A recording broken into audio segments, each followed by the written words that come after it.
महाभारत युद्ध का 16वां दिन समाप्त हो गया था। युद्ध के पश्चात द्रोणाचार्य के पुत्र अश्वत्थामा कौरवों के सेनापति कर्ण से मिलने उनके शिविर में जाते हैं। कर्ण के द्वारपाल कर्ण से कहते हैं कि आचार्य द्रोण पुत्र अश्वत्थामा आपसे भेंट करने आए हैं। कर्ण चिंतित मुद्रा में द्वारपाल से बोले, उन्हें आदर के साथ अंदर ले आओ। कर्ण पूरे दिन के भयंकर संग्राम के उपरांत कुछ देर विश्राम करना चाहते थे। ऐसे में अश्वत्थामा के आगमन से वह थोड़ा विचलित हो उठे। कर्ण किसी से किसी भी प्रकार के वार्तालाप का इच्छुक नहीं था। इसके उपरांत भी उसने उसके शिविर में प्रवेश कर चुके अश्वत्थामा का स्वागत किया। कर्ण ने अश्वत्थामा से कहा, आओ अश्वत्थामा, कहो किस प्रयोजन से आपका यहाँ आना हुआ। अश्वत्थामा कर्ण के समीप बैठते हुए बोले, आप सेना के सेनापति हैं, इसलिए मेरे मस्तिष्क में अचानक हुए शंकाओं के समाधान के लिए मैं आपके शिविर में चला आया। कर्ण अश्वत्थामा का प्रणिपात स्वीकार करते हुए बोले, कैसी शंका मित्र, निसंकोच होकर पूछो। अश्वत्थामा ने कहा, सेनापति, आज आपका युद्ध सराहनीय था। आपके पराक्रम से पांडव सेना में हाहाकार मच गया था। आज आपने बड़े से बड़े योद्धाओं को हराकर उन्हें परलोक पहुंचा दिया। परंतु हे मित्र, यदि आप चाहते तो आज का यह युद्ध निर्णायक होकर कौरवों के पक्ष में जा सकता था, परंतु ऐसा हुआ नहीं। यही मेरी शंका है जिसका समाधान आप ही कर सकते हैं। यह सुनकर कर्ण थोड़े विचलित हो गए और विचलित स्वर में ही बोले, मित्र, तुम्हें ऐसा क्यों प्रतीत हुआ कि आज का यह युद्ध निर्णायक होकर कौरवों के पक्ष में जा सकता था, लेकिन मेरे कारण ऐसा ना हो सका। यह सुनकर अश्वत्थामा दुखी स्वर में बोले, मित्र, मुझे बहुत ही खेद के साथ कहना पड़ता है कि आज आपके समक्ष पांचों पांडवों में से युधिष्ठिर, भीम, नकुल और सहदेव युद्ध के लिए आए, आपसे पराजित हुए और जीवित बच गए, क्योंकि आपने उन्हें जीवित छोड़ दिया। हे श्रेष्ठ धनुधर, आपने ऐसा क्यों किया।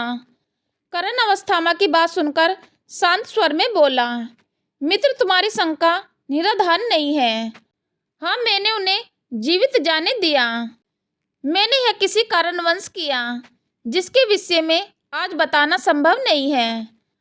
यह सुनकर अश्वत्थामा क्रोध से भर उठा और कर्ण से बोला, मुझे आश्चर्य है मित्र, आपने ऐसा किया। मेरे स्वर्गवासी पिता और गंगा पुत्र भीष्म तो पांडवों का वध किसी भी परिस्थिति में नहीं करने वाले थे।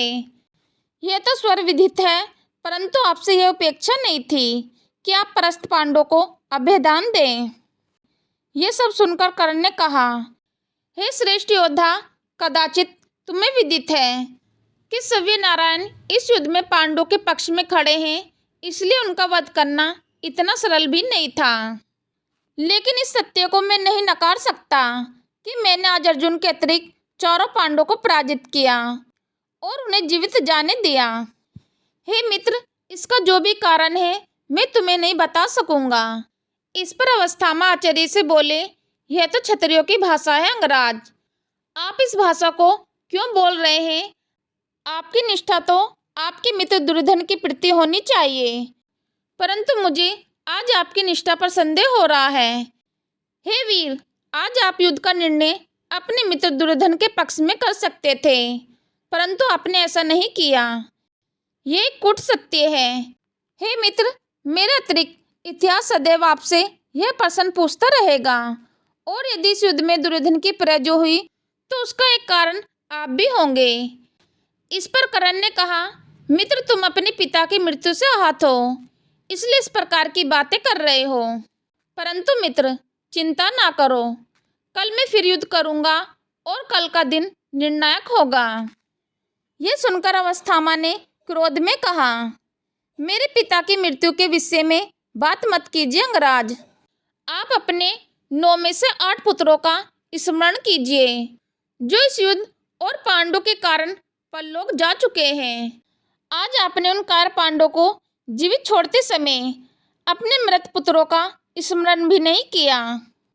आप अपने पुत्रों के हत्यारों को जीवित छोड़ सकते हैं, परंतु यह ब्राह्मण पुत्र अश्वत्थामा अपने स्वर्गीय पिता द्रोण के हत्यारों को कभी क्षमा नहीं करेगा और पहला अवसर मिलते ही उन्हें मृत्युलोक पहुंचा देगा।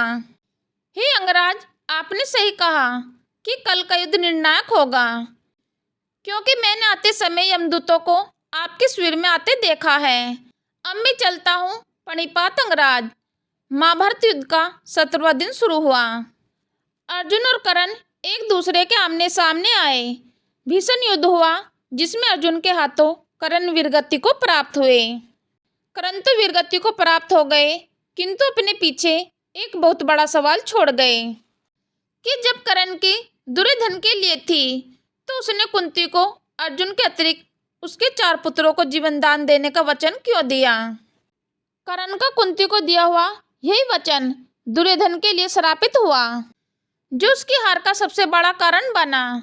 तो दोस्तों, यह था कर्ण और अवस्थामा के बीच आखिरी संवाद। इस संवाद पर आप अपनी कोई राय देना चाहते हो तो आप हमें कमेंट के माध्यम से दे सकते हैं। वीडियो पसंद आई हो तो वीडियो को लाइक करें, वीडियो को शेयर करें। चैनल पर अगर नए हो तो चैनल को सब्सक्राइब करना ना भूलें। चलो तो मित्रों, मिलते हैं फिर नेक्स्ट वीडियो में नए ज्ञान के साथ। हम लेते हैं आपसे विदा। धन्यवाद।